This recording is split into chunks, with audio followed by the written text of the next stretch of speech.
sunnah yang disebutkan ada 6. Walaupun jumlahnya ada juga lebih dari 6. Cuman yang penting, yang pokok disebutkan 6 hal ya. Wa amma sunana wa tumte biro-biro sunnah iku fasitun ono 6. Terus yang pertama takhirus sahuri rupani ngakhirakan sahur. Mengakhirkan sahur ya. Jadi disunnahkan orang melakukan sahur itu diakhirkan ya. Jadi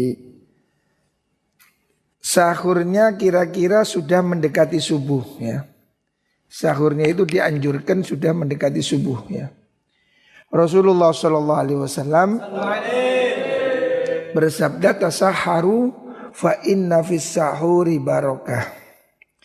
Bersahurlah kamu sekalian karena sahur ya. Di dalam sahur itu ada barokah ya. Sahur itu ada barokah. Jadi kamu disuruh sahur. Hendaknya kamu sahur karena dalam sahur itu ada barokah. Hadis muttafaqun alaih. Sebisanya sahur walaupun mungkin tidak banyak. Walaupun cuma sahur minum air aja ya. Disunahkan sahur ya. Disunahkan sahur dan waktunya itu takhir ya. Takhirnya sampai kapan? Takhirnya itu sampai, jangan sampai ragu-ragu subuh. Kira-kira masih ada waktu untuk melakukan sholat sunnah ya. Dalam hadis yang lain Rasulullah SAW mengatakan ista'inu bita'amis sahur ala siyamin nahar wa biqailulatin nahar ala qiyamil lail. Rasul mengajarkan hendaknya kamu berusaha untuk memperkuat dirimu ya, mengambil pertolongan supaya kuat puasa dengan cara kamu bersahur. Dan supaya kamu bisa tahajud ya, hendaknya kamu tidur siang.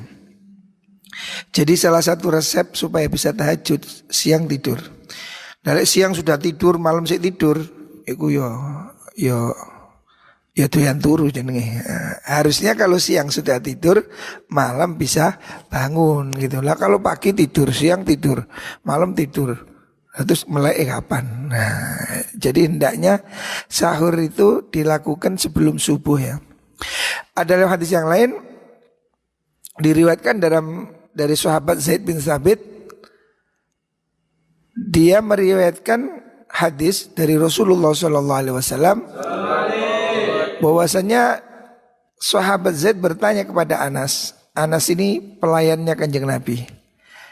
Kam kana baina firaghihima wa sahurihima wa dukhulihima lis-shalat.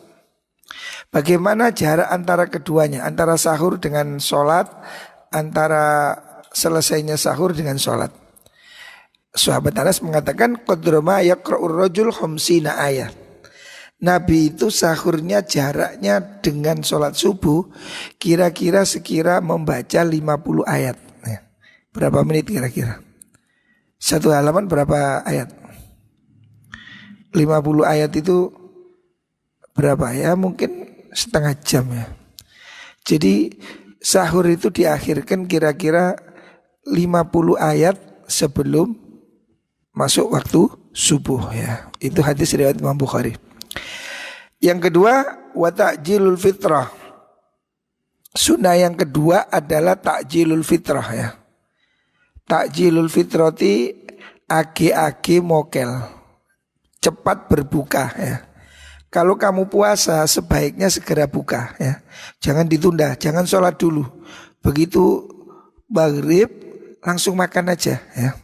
Daripada kamu sholat ingat makan, lebih baik makan ingat sholat ya. Jadi hendaknya kamu kalau puasa itu segera persiapan buka ya.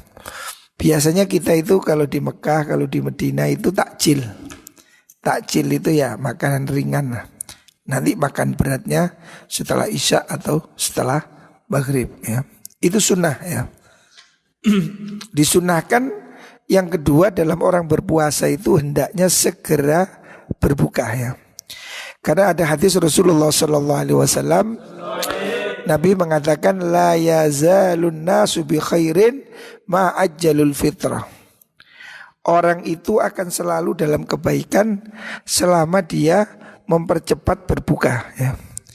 Makanya jangan ditunda-tunda ya. Kalau sudah sore segera aja berbuka ya. Jangan nunggu isya ya. Segera aja berbuka. Sunnahnya kapan? Sunnah takjil itu kalau memang sudah yakin matahari terbenam. Artinya jangan mendahului azan ya. Maksudnya takjil mendahulukan apa? Berbuka itu dalam waktu maghrib ya. Bukan berarti sebelum maghrib kamu buka dulu ya. Itu namanya mokel ya. Terus selanjutnya apa? Disunahkan wa ta'jilul fitri bitamari. Sunnahnya orang segera berbuka itu dengan kurma ya. Sunnahnya dengan kurma, bukan dengan teh botol. Nah, sekarang kan jadi iklan, berbukalah dengan yang manis terus teh botol. Nah, itu kan iklannya teh botol. Yang benar ya, yang sunnah itu berbuka dengan kurma, bitamari dengan kurma, awil ma'i atau air ya, qabla sholati sebelum sholat. Jadi memang berbuka itu disunnahkan sebelum sholat ya. Jadi jangan keburu sholat, buka aja, setelah buka baru sholat ya. Diriwayatkan dari Rasulullah SAW bahwasanya sahabat Anas ya, sahabat Anas ini pembantu Kanjeng Nabi. Sahabat Anas mengatakan karena Rasulullah yuhibbu ayyaftura ala thalathi tamarat ay au syai'an lam tusibunar. Rasulullah itu suka buka kurma kering atau yang tidak dimasak. Jadi bukannya Kanjeng Nabi itu kurma kering namanya tamar atau rutop. Rutop itu kurma basah, tetapi yang tidak dimasak. Jadi bukannya itu bukan gulai, bukan kolak, bukan apa. Kita ini kan rakus kalau mau buka, persiapannya nasinya sak gunung, esnya sak ember ya. Sunnahnya itu segera buka cukup dengan kurma ya. Kalau tidak ada ya, kalau nggak ada ya dengan air ya. Jadi diriwayatkan dari sahabat Anas juga bahwa Rasulullah SAW itu kalau puasa dia tidak berbuka sampai oleh sahabat Anas disuguhkan rutop, kurma segar dan air. Kemudian beliau makan, minum, baru sholat ya. Kalau tidak ada kurma yang rutop, tidak ada kurma segar, maka dia memberinya kurma kering. Yang kita beli hari ini yang coklat itu kurma kering ya, sudah kering. Kalau yang rutop itu yang basah, yang masih empuk, itu dijual di daerah Arab sana masih dijual. Tapi biasanya harus di kulkas karena nggak bisa tahan lama ya. Jadi disunahkan orang itu buka dengan itu, bukan teh botol ya. Teh botol itu mungkin tafsir ya, tafsirnya orang jualan teh botol ya. Yang ada hadisnya itu sebetulnya bukalah dengan kurma. Tapi nggak tahu siapa yang bikin hadis berbukalah dengan yang manis, terus keluarlah teh botol sosro. Itu nggak tahu hadisnya dari mana. Memang ada kaulnya Imam Rafi'i. Imam Rafi'i mengatakan kalau orang itu tidak dapat kurma, maka dia boleh berbuka dengan manisan yang lain. Manisan ya, yang manisan yang lain mungkin dari sini penafsirannya itu. Kalau hadisnya minum teh botol sosro tidak ada ya. Itu penafsiran ulama dari kurma itu manis, maka ada yang menganjurkan kalau tidak ada kurma ya kamu buka pakai apa manisan lah. Boleh itu permen, boleh itu kue-kue ya. Tetapi air juga penting ya. Kenapa pakai manisan? Karena memang menurut penelitian dokter, orang puasa itu kan kadar gulanya turun, lemes. Makanya untuk mengembalikan energi itu gula. Lah kurma itu mengandung gula ya, mengandung apa itu gulanya tinggi. Makanya orang itu kalau lemas puasa terus makan kurma itu langsung cengar gitu ya. Lebih sehat ya. Kalau ada kurma, kalau nggak ada kurma ya boleh yang lain. Nah, rambutan juga enggak apa-apa. Sekarang yang ketiga, watarkus siwaki ba'da zawal. Watarkus siwaki lan tinggal siwakan ba'da zawali sause lingsire srengenge. Sunnah untuk tidak bersiwak setelah matahari tergelincir. Maksudnya apa? Setelah zuhur. Kan zuhur ini begini, matahari itu kan berjalan dari timur ke tengah, namanya waktu istiwa. Kalau sudah geser ke barat namanya waktu zuhur, waktu zawal ya. Maka orang yang puasa itu dianjurkan tidak siwakan setelah apa? Setelah zawal ya. Siwakan kayak begini nih, siwak. Nah, ini namanya kayu arok. Ini hukumnya sunnah.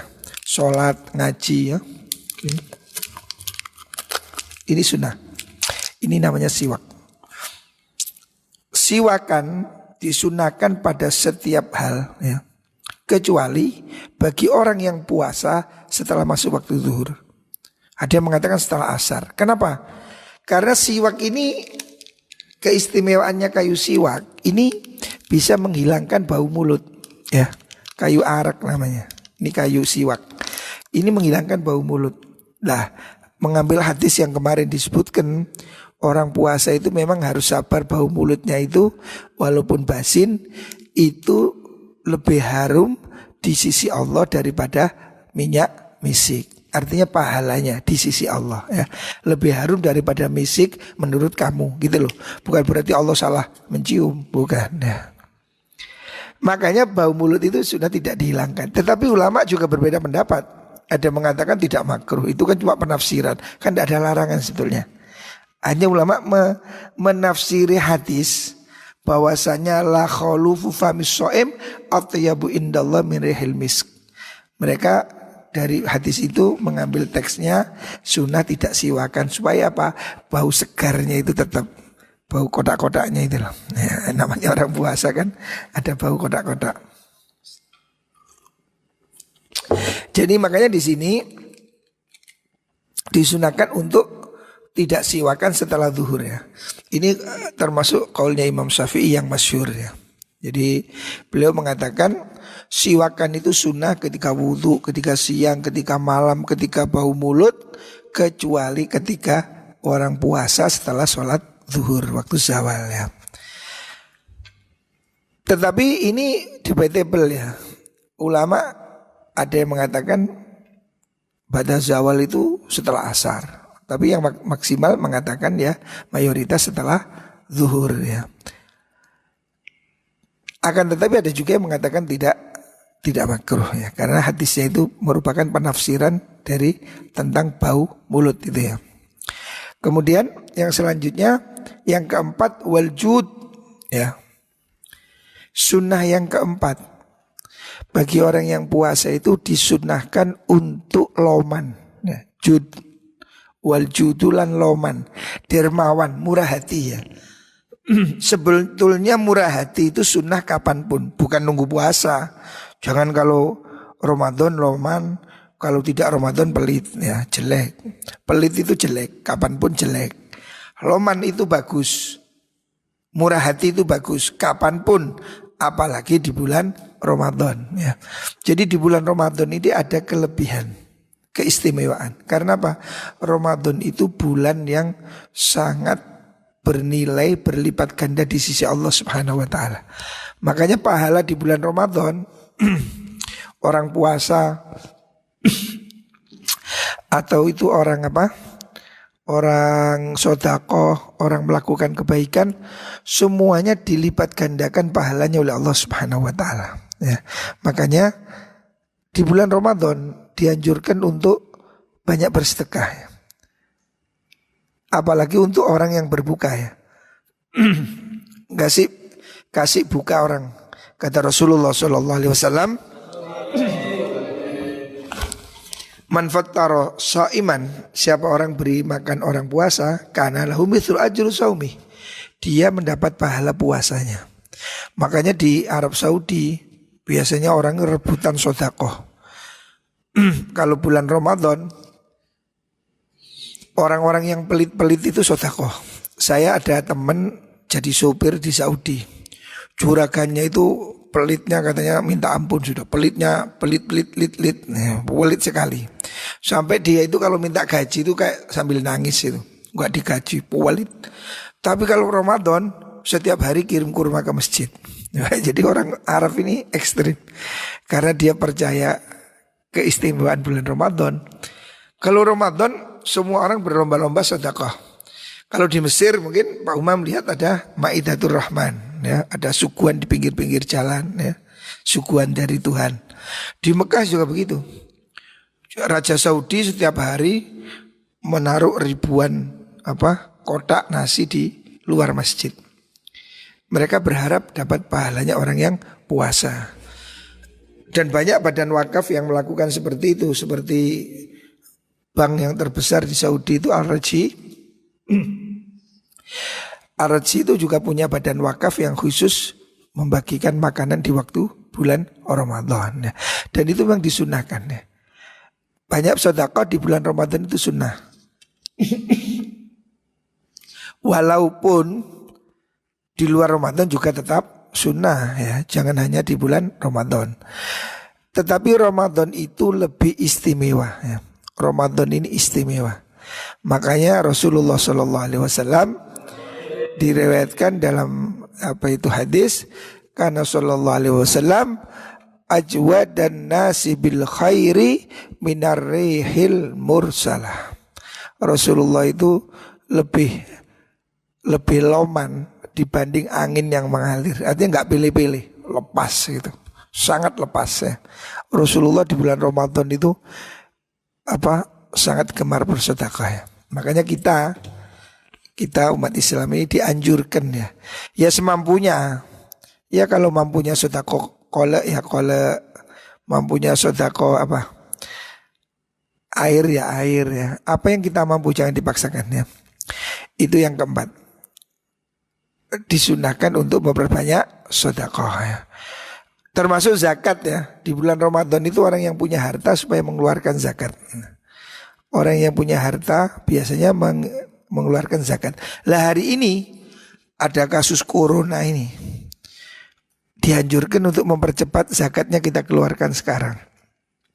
Biasanya memang orang supaya mudah mengeluarkan zakatnya itu dilakukan di bulan Ramadan biasanya. Di samping mengharapkan supaya dapat pahala di bulan Ramadan. Akan tetapi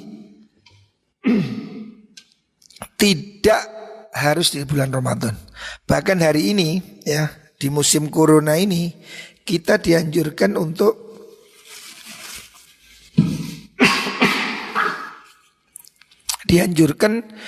kita ini supaya zakatnya dikeluarkan sekarang. Karena sekarang ini banyak orang butuh. Musim corona ini kan pekerjaan sulit, ya. Sehingga sekarang ini kan banyak kasus kriminal, pencurian, ya, jambret dan lain-lain. Karena ekonomi sulit. Makanya dianjurkan hari ini orang-orang yang kaya, ya, orang-orang yang punya harta, dianjurkan agar Ramadan ini, sebelum Ramadan kalau bisa zakatnya sudah diberikan, ya. Tidak harus Ramadan. Mengeluarkan zakat tidak harus di bulan Ramadan, ya. Tapi kalau diberikan di bulan Ramadan memang ada keistimewaannya, ya. Yang kelima, wa mudarasatul Quran. Sunnah yang kelima disunahkan bagi kita orang yang puasa, ya, disunahkan deres Quran. Wa mudarasatul Qur'ani lan deresan Al-Quran. Artinya kita disunahkan tadarus, ya. Kita kan ada tradisi setelah Isya tadarus. Itu memang sunnah, ya. Itu bukan hanya budaya, itu sunnah, ya. Jadi yang namanya tadarus itu ada yang dengarkan, ada yang baca gitu loh, saling menyemak, ya. Itu yang dilakukan oleh Rasulullah Sallallahu Alaihi Wasallam, ya. Rasulullah itu, ya, diriwayatkan Rasulullah itu kalau di bulan Ramadan melakukan tadarus dengan malaikat Jibril, ya. Rasulullah melakukan tadarus dengan malaikat Jibril. Artinya Kanjeng Nabi itu membaca Quran disemak malaikat Jibril. Makanya kita atau malaikat Jibril membacakan kepada kanjeng Nabi ya. Seperti hadis dalam riwayat Imam Bukhari. Makanya kita disunahkan di bulan Ramadan itu khatam Al-Quran ya. Karena syahrul Ramadan alladzi unzila fihil Quran ya. Bulan Ramadan ini ulang tahun turunnya Al-Quran. Hendaknya diusahakan khatam Al-Quran. Dulu ayah saya ini kalau ndak khatam Quran ndak dibelikan baju saya. Jadi setiap hari itu dikontrol sama ayah saya. Zaman dulu baju itu mahal, ya saiki baju murah. Masa kecil saya baju itu mahal. Makanya ayah saya itu kalau belikan baju hari raya itu ditanya dulu jus berapa. Berapa kali tanya jus berapa. Kalau sudah hatam baru saya diajak sama ayah saya itu ke Malang. Diajak berbuka di warung lonceng. Warung lonceng ini warung yang itu loh masih ada sampai sekarang, warungnya di Kidul Pasar itu. Ya, warung kecil itu langganan saya sejak kecil dulu itu. Jadi kalau Ramadan ayah saya ngajak ke situ. Berbuka di Masjid Jamek, takjil, terus habis maghrib ke warung lonceng diajak makan. Nah, jadi orang tua itu dulu memotivasi anaknya supaya hatam Quran. Kalau belum hatam Quran, tidak dibelikan sepatu. Jadi kalau hari raya itu dibelikan sepatu, dibelikan baju, dibelikan kopiah gitu. Jika senang. Sekarang kan kamu beli baju sering, setiap hari beli di Lazada apa ya. Kalau dulu tuh beli baju itu hal yang mewah. Nah itu sunnah ya, baca Quran di bulan Ramadan ya. Dan disunahkan untuk membaca Quran itu dengan tartil dan tadabbur.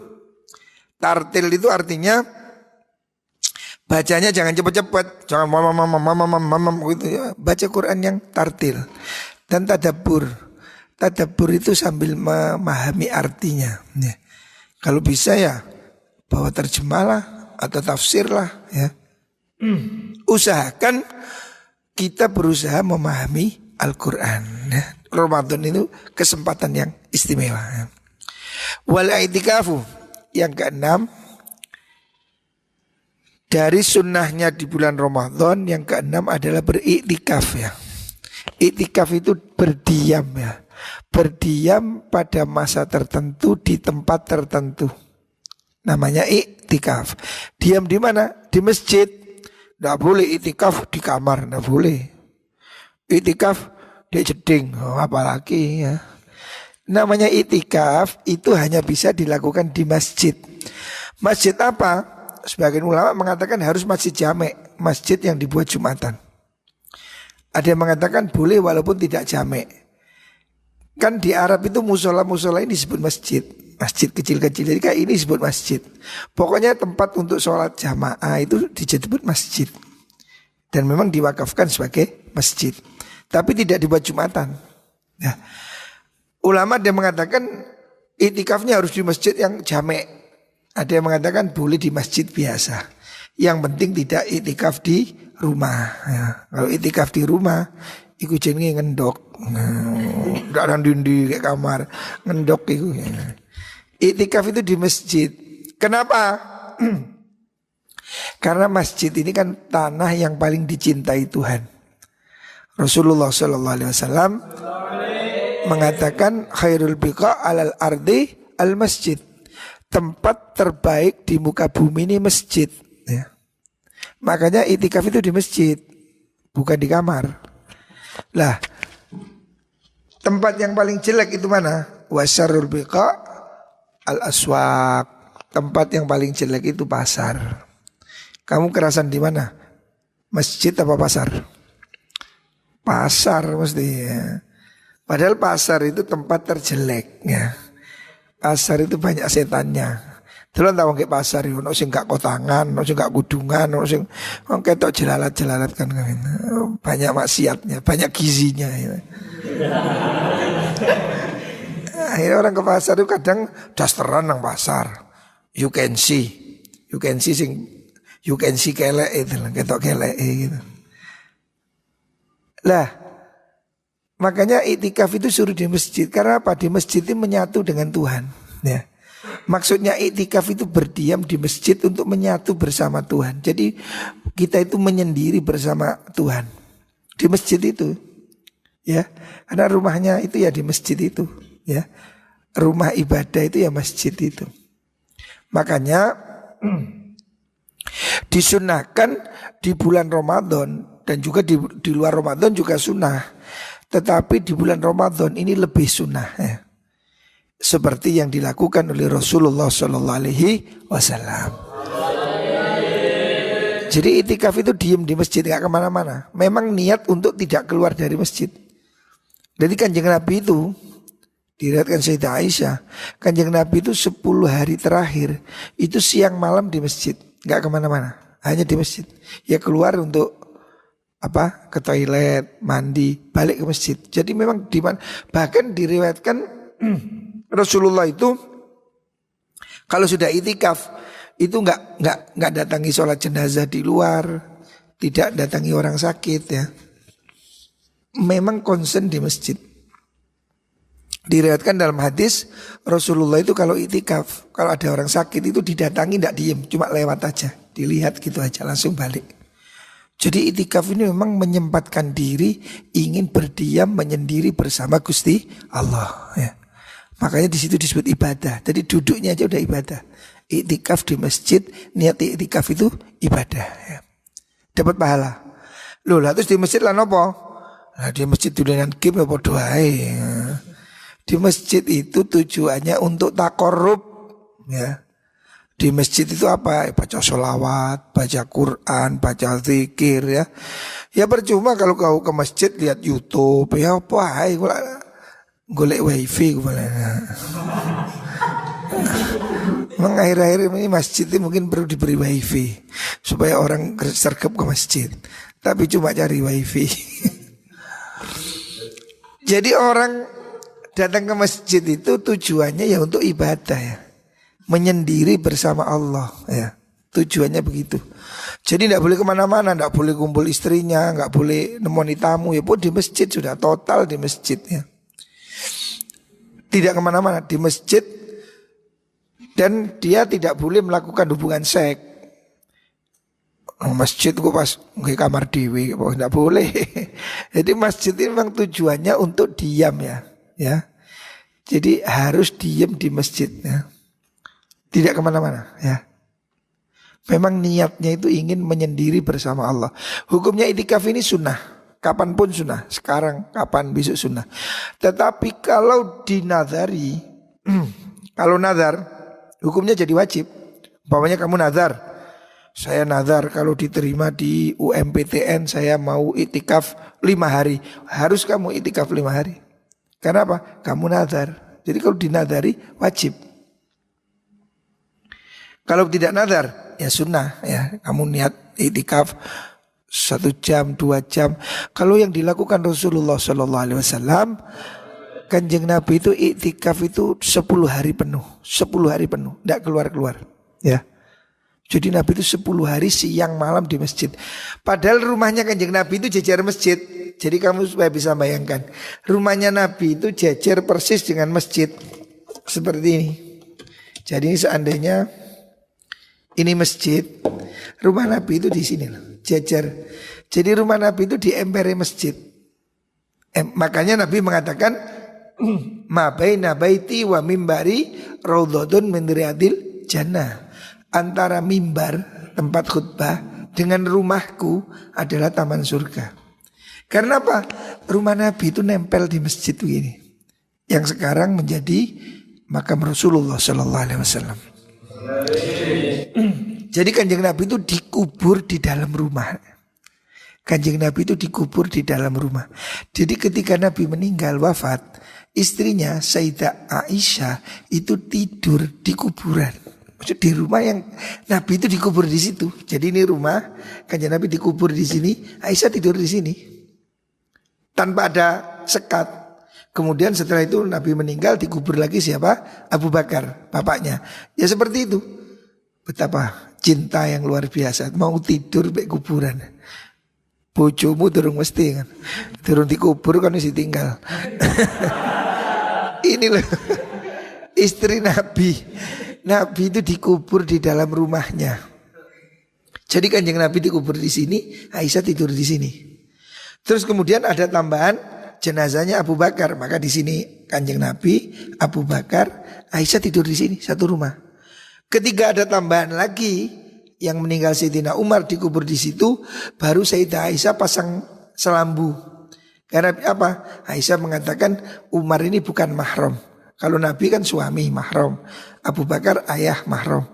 Begitu dikubur Sayyidina Umar, Sayyidah Aisyah memasang selambu. Artinya Sayyidah Aisyah radhiyallahu anha meyakini orang mati itu seperti orang hidup, makanya dia pasang selambu.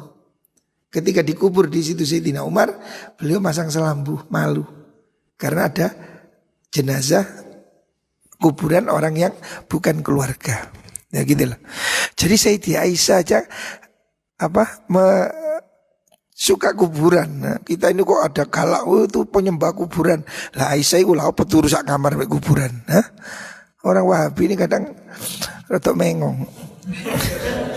Orang ziarah kubur dilok-ilok. Lah Sayyidah Aisyah itu bertahun-tahun tidur di kuburan, ngawur aja kamu.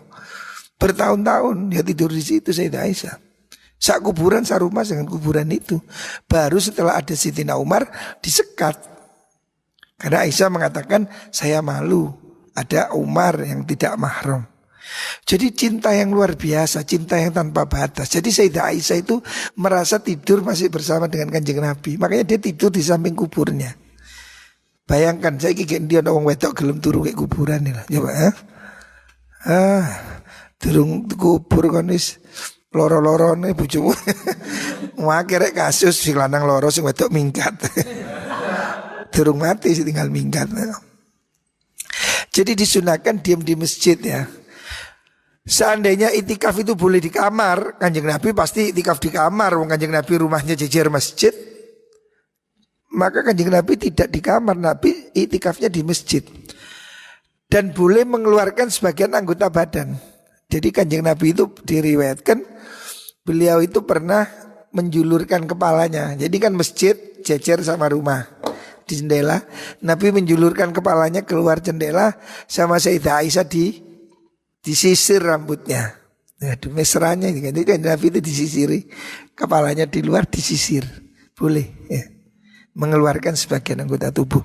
Tapi Nabi itu 10 hari full, kalau Ramadan full, siang malam Nabi di masjid, meninggalkan semua urusan. Bahkan sampai gak nyambangi orang sakit, gak menghadiri jenazah, Nabi di masjid. Kalau ada orang minta dijenguk, Nabi cuma lewat langsung balik, gak duduk ya. Jadi memang begitu pentingnya duduk di masjid itu. Ini perlu kita praktekkan ya. Nanti bulan Ramadan duduklah di masjid. Walau gak sehari semalam ya 1 jam lah, 2 jam lah. Lakukan apalagi di waktu malam hari ya. Ini sunnah ya. Itikaf di masjid la siyama fil asril akhir, apalagi di tanggal 10 terakhir ya. La siyama apa maneh fil asri dalam tanggal 10 al akhiri kang akhir. Fa huwa mengkoti i'tikaf iku adat Rasulullah sallallahu alaihi wasallam. Kebiasaane Kanjeng Nabi sallallahu alaihi wasallam. Karena ono sapa Nabi idza dakhala nalikane mlebu apa al asru 10 al awakhir pira-pira kang akhir ya. Kalau Nabi itu ada 10 hari terakhir.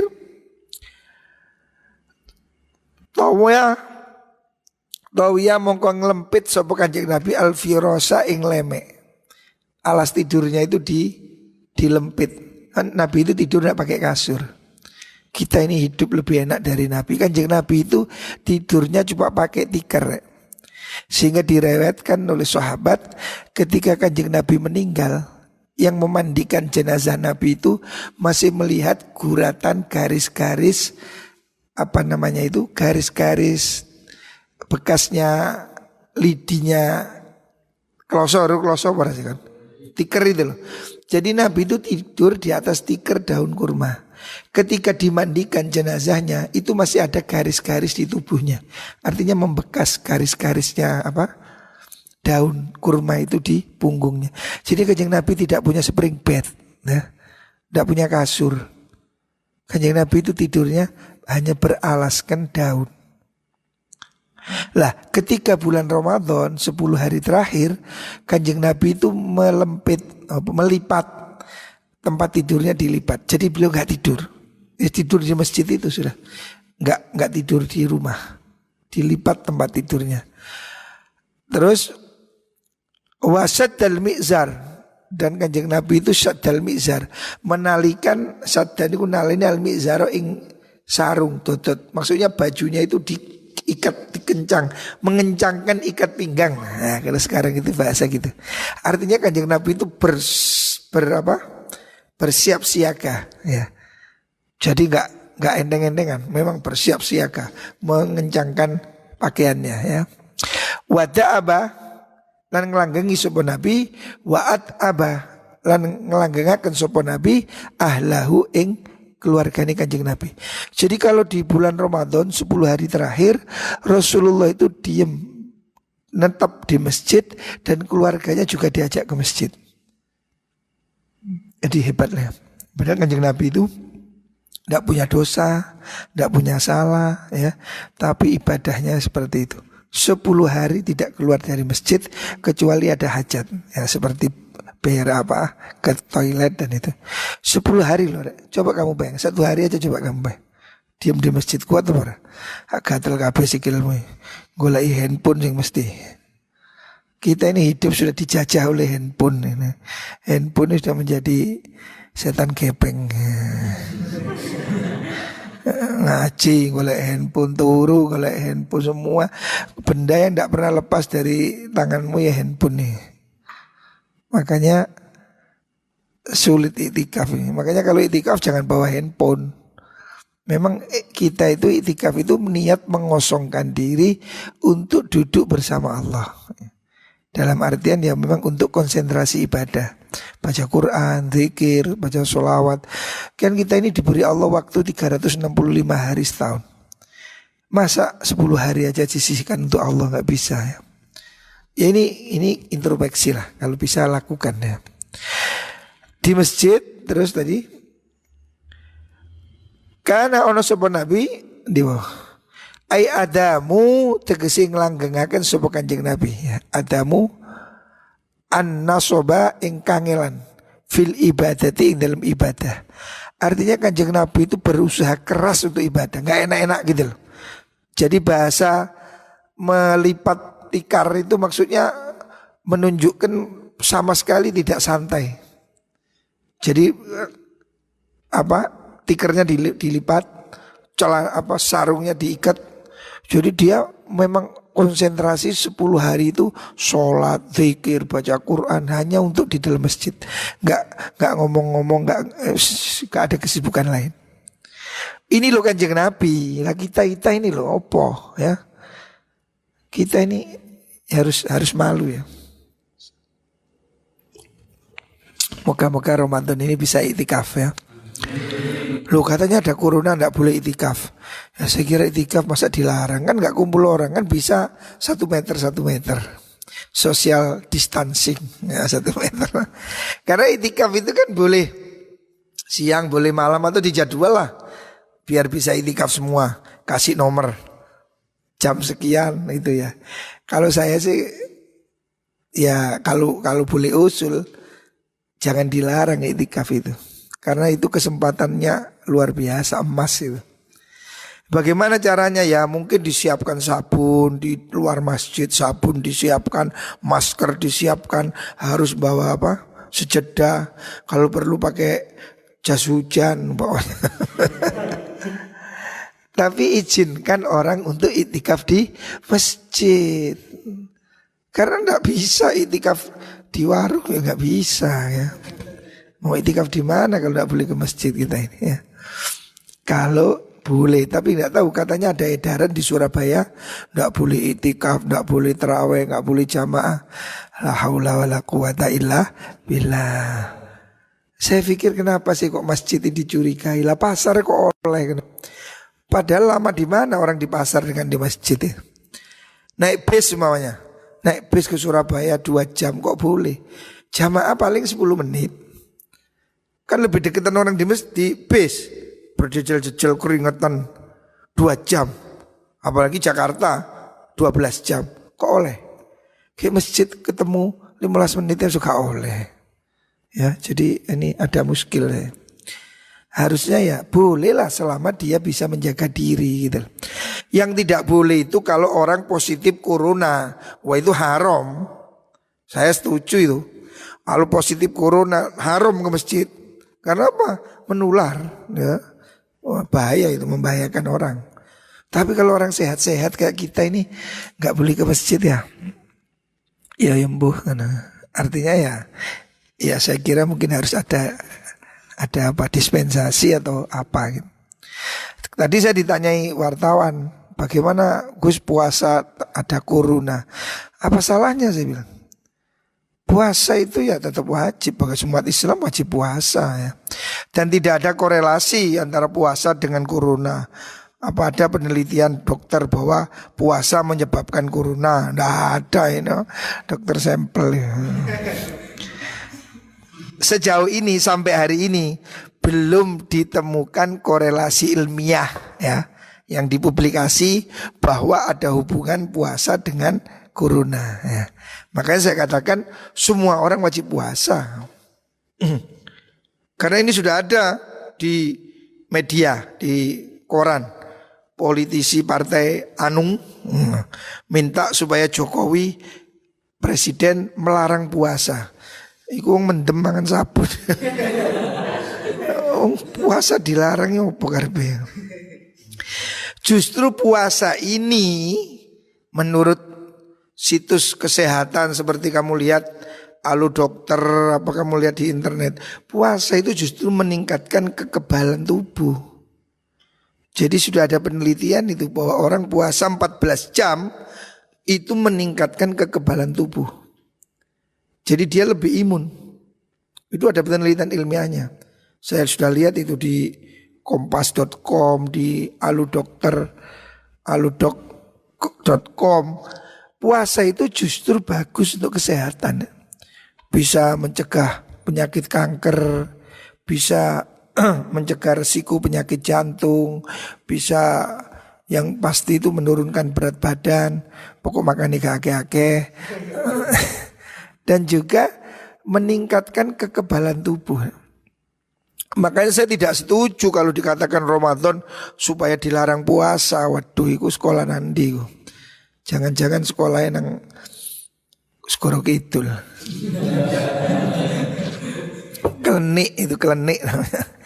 Belum ada bukti ilmiah sampai hari ini yang dipublikasikan bahwa puasa menyebabkan corona. Belum ada.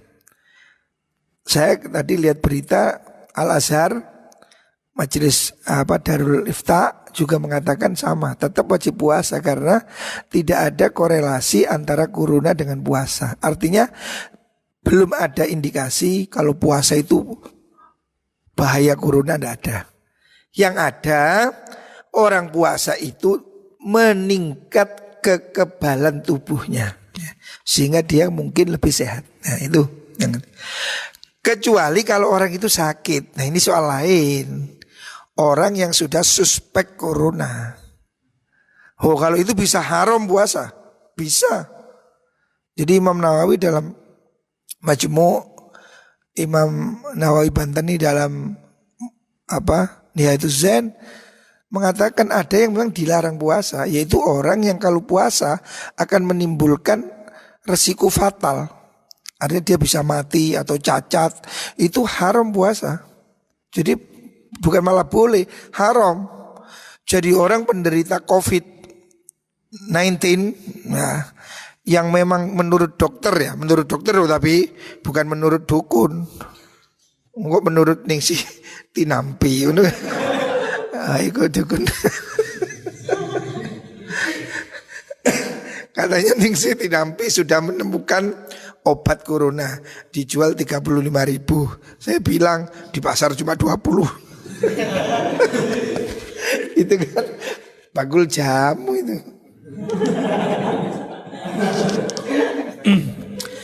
Kalau menurut dokter ya, kalau menurut dokter yang ahli loh ya, dokter bukan dokter gadungan, dokter sing sekolah. Kalau menurut dokter bahwa pasien ini fatal kalau puasa, umpamanya dia itu kena corona itu lehernya harus selalu diberi air, umpamanya ya. Contoh ya, saya tidak tahu. Umpamanya dia itu memang harus selalu minum obat, atau harus selalu pasang alat, atau harus selalu kena vitamin atau apa, yang nanti kalau dia puasa itu malah akan mati, atau minimal akan lumpuh atau cacat, itu haram puasa malahan. Bukan hanya boleh, haram. Karena orang itu tidak boleh mencelakakan dirinya sendiri. Wala tulqu biaidikum ila tahluka. Kamu tidak boleh bunuh diri ya. Akan tetapi, jadi menurut saya begini, kalau orang itu memang fatal, menurut dokter kalau puasa dia itu fatal, resikonya berat, tidak boleh puasa. Tapi kalau dia itu dikhawatirkan, nah dikhawatirkan itu mungkin masih sifatnya istilahnya PDP atau ODP ya. Karena ada sekarang itu ODP. ODP ku duduk orang duwe penggawean. Sekarang ini manusia ini ODP semua, orang duwe penggawean. Yang artinya orang dalam pengawasan dokter atau pasien dalam pengawasan, orang yang dicurigai ya. Dan dia kalau puasa nanti akan khawatir sakit, atau dia merasa sulit kalau puasa nanti kurang vitamin atau kurang apalah, yang dia khawatir sakit. Nah kalau begini boleh mokel ya, boleh tidak puasa ya. Jadi ada yang wajib, ada yang boleh ya. Artinya boleh itu ya dia boleh puasa, boleh tidak. Tapi kalau dia itu takut, memang sama dengan dokter yang di garis depan, yang nangani COVID itu kan pakai moncong alat itu loh, yang itu APD namanya, itu baju apa namanya itu, jenenge baju apa itu sing koyo robot itu loh, baju APD itu alat pelindung diri. Dokter, perawat, petugas rumah sakit itu kan ndak boleh copot pakaian itu 5 jam atau 8 jam. Jadi mereka itu kehausan, ndak boleh minum. Berat loh dokter itu. Makanya sekarang ditambahi gajinya. Perawat juga begitu. Jadi orang kalau sudah disuruh pakai alat itu, tidak boleh dilepas. Yuk kalau nguyuh barang, ayo boleh nguyuh cocol-cocol, gak iso ya pampersan mungkin. Gak boleh minum. Lah orang yang seperti ini boleh tidak puasa, kan tidak kuat. Lah boleh puasa terus geblak. Ya apa? Dokter poso baru kata nyuntik, keliru nyuntik motor. Waduh ya tambah kisru. Kalau yang kasus begini tidak boleh puasa juga ya. Boleh mokel. Jadi dokter, para medis yang kalau dia puasa akan membahayakan dirinya atau membahayakan orang lain, maka dia tidak usah puasa ya. Akan tetapi orang yang sehat seperti kita ini, sehat, enak, mangan doyan, turu angler, ya poso ora apa. Oh ketika poso alasan apa? Oh di corona. Oh itu. Tidak ada alasan ya. Tidak ada hubungannya corona dengan puasa ya. Makanya bagi orang yang sehat ya, wajib puasa. Tapi orang yang sakit boleh mokel. Tapi orang itu yang darurat, emergency, mengkhawatirkan, tidak boleh puasa ya. Itu sesuai dengan anjuran Al-Quran. Famangkana maridhan au ala safarin fa'iddatun min ayyamin ukhra. Jadi dia dikodok aja ya, tidak apa-apa. Nah. Terus mana ini? Wal aghlab, oh kinten. Ai adamu tegese nglanggengi sapa nabi anna soba ingkang dan fil ibadah ing dalam ibadah isfiha karena iku ing dalam asrul awakhir Lailatul Qadri utai Lailatul Qadar. Kenapa Nabi 10 hari terakhir itu selalu di masjid?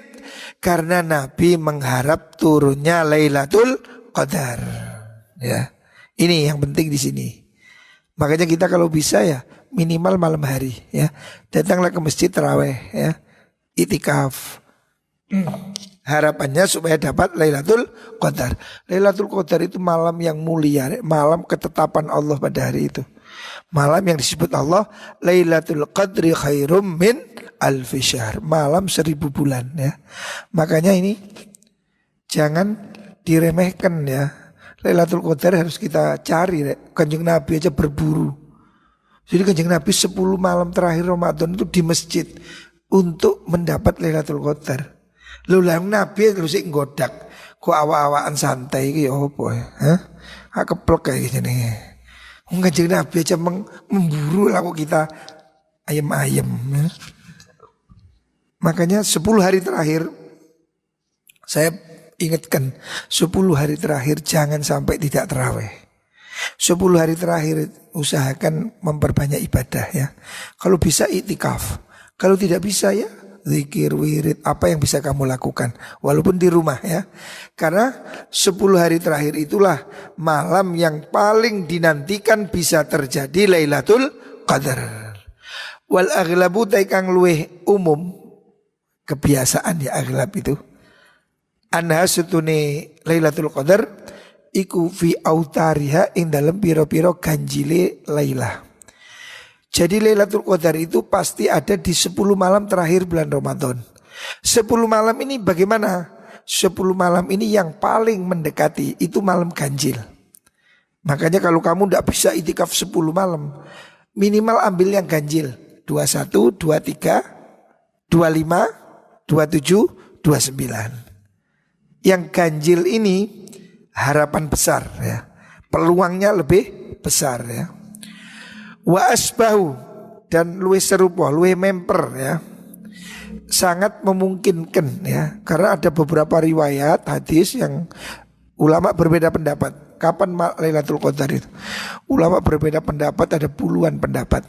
Tetapi yang paling kuat ya, menurut kitab-kitab fikih, yang paling kuat pendapat yang menyatakan Lailatul Qadar itu pasti terjadi pada 10 malam terakhir bulan Ramadan. Ada yang bilang tanggal 17, ada yang bilang tanggal 13, macam-macam pendapat.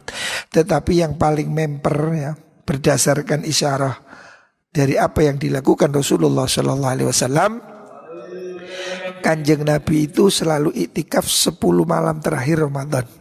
Makanya kita usahakan itu ya. Jadi yang lebih memper datangnya Lailatul Qadar itu 10 malam terakhir yang ganjil. Jadi kalau terpaksa kamu harus ke pasar, cari yang tidak ganjil ya.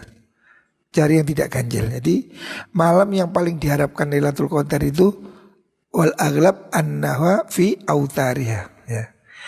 Wa asbahul autari utawi luweh mempere ganjil. Wah, jadi ini disaring lagi. Ramadan itu mungkin 10 hari. 10 hari sing paling memper malam yang ganjil. Malam ganjil sing paling memper. Sing paling memper maksudnya yang paling peluang tertinggi. Wa asbahul autari utai luweh memper piro-piro malam ganjil.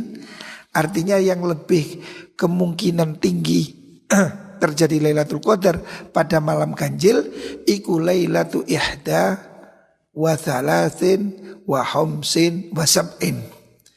Malam selikur ay ikhda wa isrin wa thalathin ay wa thalathin wa isrin 23 wa khamsin maksudnya khamsa wa isrin 25 wa sab'in dan 27.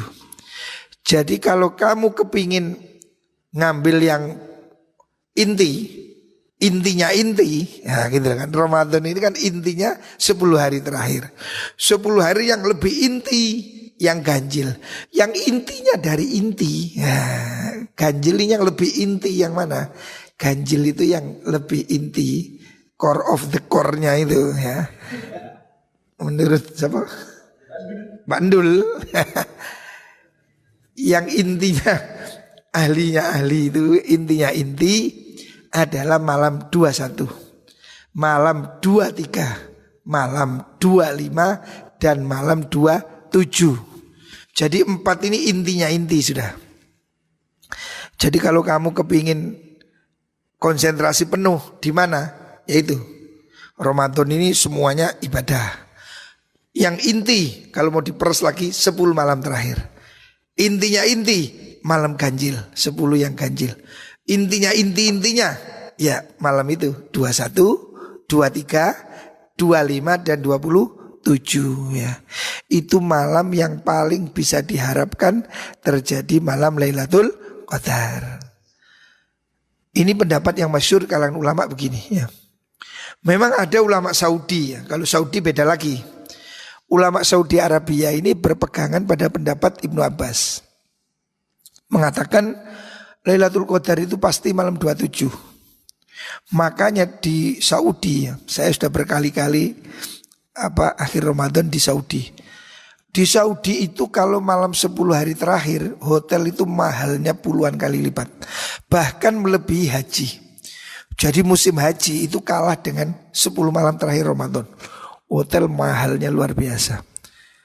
Waktu itu ada teman saya pengusaha hotel itu cerita saya. Dia bookingkan seorang menteri untuk iktikaf 10 malam terakhir di bulan Ramadan itu. Hotel Hilton di depan Masjidil Haram 10 hari itu tarifnya berapa? 1 miliar. Jadi 1 malam 100 juta. Allah Akbar. 1 malam kena buat beli rumah. 10 malam 10 rumah RSS. Jadi hotel itu gila betul. Karena ikut harga Lailatul Qadar.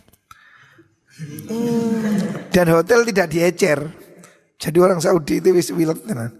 Jadi kalau malam biasa kita boleh sewa semalam 2 malam. Kalau 10 hari terakhir mereka gak mau rugi, disewakan 10 hari. Harus borongan disewa 10 hari. Gak boleh nyewa 3 hari. Makanya kemudian ada broker. Teman saya itu broker, nyewa 1 bulan.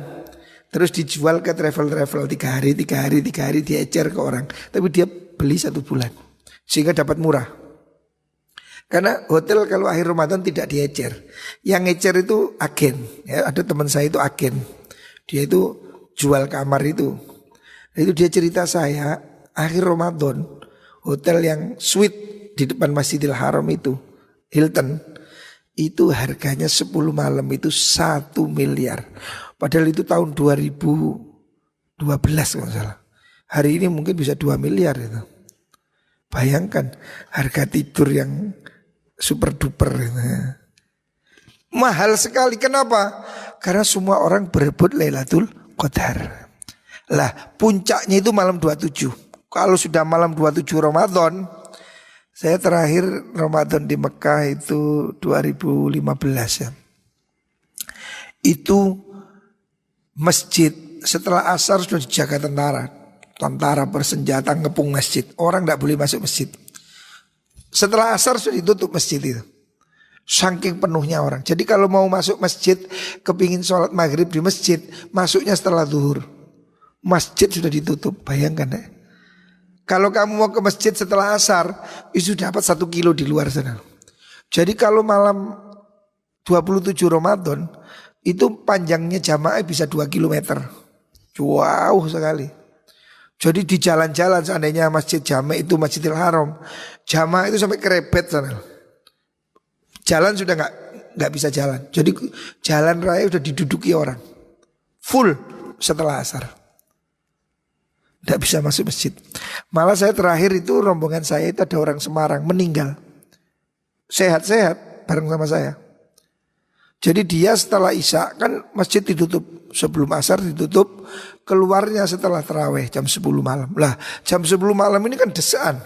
Yang dari dalam mau keluar, yang dari luar mau masuk. Tabrakan, mati. Jadi manusia sama manusia ini saling dorong, gerrrr, kalah. Diinjak-injak, waduh ngeri saya. Sampai mati. Makanya dijaga tentara bersenjata sekarang. Jadi malam 27 Ramadan itu luar biasa. Kenapa? Karena ulama Saudi itu memakai pendapat bahwa Ramadan itu pasti malam 27 ya. Makanya kalau malam 27 itu penuh. Sebab apa? Katanya teman-teman saya, kalau malam 27 orang yang gak sholat pun ke masjid. Nah, kalau di Indonesia kan orang yang sholat setahun sekali itu nunggu hari raya. Kalau di Saudi enggak, nunggu malam 27. Lebih cerdas ini. Karena dia berharap kalau dia 1 kali saja datang ke masjid dapat Lailatul Qadar, sudah berarti khairum min alfi syahr. Alfi syahr ini kan 80 tahun. Jadi dia nggak sholat setahun, susuk di sana. Sudah lunas punjul. Nah, maka dia ini pakai matematika ini. Jadi dia sholat hanya Lailatul Qadar 27 tok. Karena dia yakin sholatnya yang setahun lunas malam itu ya. Nah, ini yang matematika keblek. Gusti Allah kok dihitung ya apa ya. Makanya kalau bulan Ramadan itu luar biasa ya. Malam 27 Ramadan itu dahsyat sekali. Ya, kalau kamu bisa ke Mekah, Masya Allah ya. Ya, saya alhamdulillah sudah berkali-kali tarawih di Mekah, hari raya di Mekah, hari raya di Madinah ya. Itu kasusnya seperti itu. Kalau malam 27, wah sudah.